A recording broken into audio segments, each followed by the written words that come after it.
محترم عزت مآب ناظم اعلیٰ صاحب،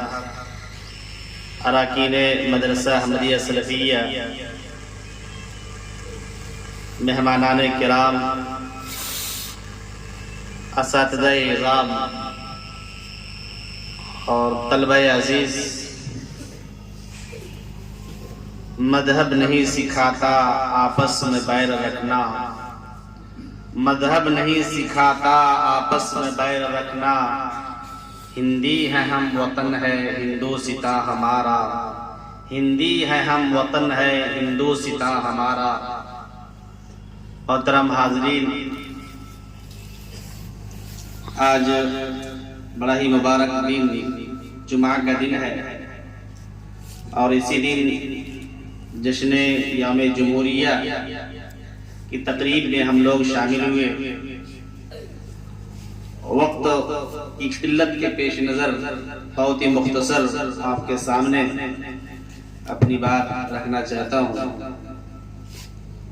اللہ تبارک و تعالیٰ کا قانون ہے اور یہ سنت الہیہ ہے کہ اس دنیا میں چیزیں ایک حالت پر نہیں رہتی ہیں، حالات یکساں نہیں ہوتے ہیں، عروج ہے تو زوال ہے، خوشی ہے تو غم ہے، دن ہے تو رات ہے، صبح ہے تو شام ہے۔ گویا اس دنیا کے اندر دو متضاد چیزوں کے سنگم نے زندگی کے توازن کو برقرار رکھا ہے، اور آدمی اور تاریخ شاہد ہے کہ آدمی اتار چڑھاؤ، عروج و زوال دیکھتا ہے، اور لوگوں نے دیکھا ہے۔ حالات برے ہوتے ہیں پھر اچھے بھی ہوتے ہیں۔ اسلام کا سورج فاران کی چوٹیوں سے جب طلوع ہوا تھا، اس وقت کس قدر حالات تھے، لیکن اللہ تبارک و تعالیٰ کی سنت اور طریقہ یہ رہا ہے ایک جیسے حالات نہیں ہوتے، حالات نے کروٹ کھایا اور پھر اسلام چپا چپا گلیوں گلیوں تک پھیلا۔ مسلمانوں نے ایک وقت ایسا بھی تھا کہ شہر غرناطہ اندلس میں 800 سال تک حکومت کی۔ ہندوستان کو مسلمانوں نے سونے کی چڑیا بنایا، اور اس چمن کو اور اس گلستان کو اپنے خون جگر سے سینچا ہے۔ یہاں کے ہر ذرے میں، ہر شے میں ہمارے بزرگوں اور پرکھوں کی قربانیاں شامل ہیں۔ اس بات کی تاریخ گواہ اور شاہد ہے۔ اگر چمن کو سینچنے والے، چمن کے پھولوں کو سینچنے والے اور آگے بڑھانے والے لوگ ہی جب اہل چمن کو کھٹکنے لگے، اور جنہوں نے اس ملک کی ترقی اور تعمیر کے لیے اور ہر زاویہ اور ناحیے سے ترقی یافتہ ممالک میں شمار کرانے کے لیے ہر طرح کی کد و کاوش اور جد و جہد کی، اگر یہی لوگوں کی نظر میں معمولی، حقیر اور ہلکے معلوم ہوں، تو آدمی صبر کے ساتھ،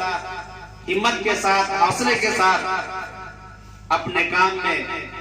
اپنے ملک کی تعمیر میں، اپنے ملک کی ترقی میں، تعلیم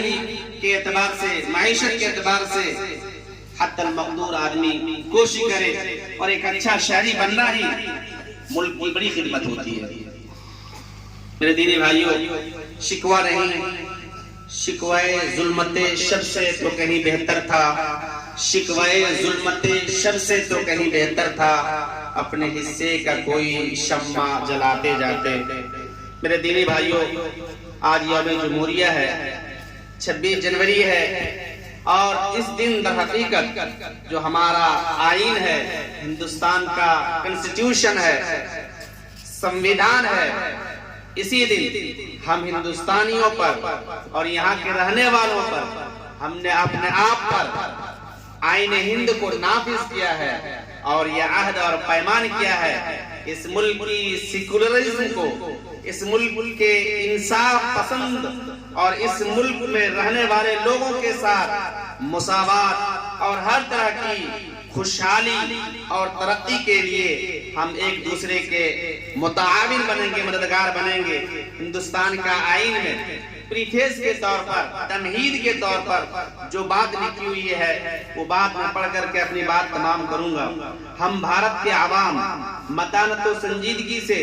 یہ عزم کرتے ہیں کہ بھارت کو ایک مقتدر سماجوادی، غیر مذہبی، عوامی جمہوریہ بنائیں اور اس کے تمام شہریوں کے لیے انصاف، سماجی، معاشی، سیاسی آزادی، خیال، اظہار، عقیدت، دین اور عبادت، مساوات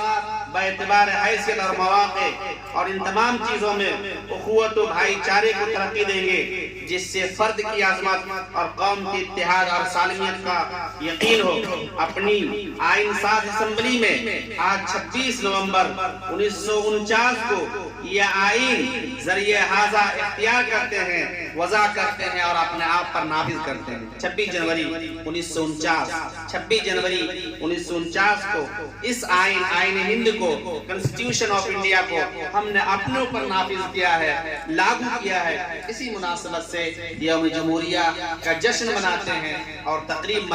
مناتے ہیں۔ اللہ تعالیٰ سے دعا کرتے ہیں اللہ تعالیٰ ہم سب کو اس ملک کی خدمت کے لیے قبول فرمائے۔ اللہ تبارک و تعالیٰ ہمارے اس ملک کو امن و شانتی اور ترقی والا ملک بنائے، ہمارے اس ملک کو سماج دشمن عناصر سے محفوظ رکھے، ہمارے اس ملک کو پوری دنیا میں ترقی یافتہ ممالک میں شمار ہو۔ اللہ رب العالمین سے دعا ہے اللہ تبارک و تعالیٰ ہماری اس ریاست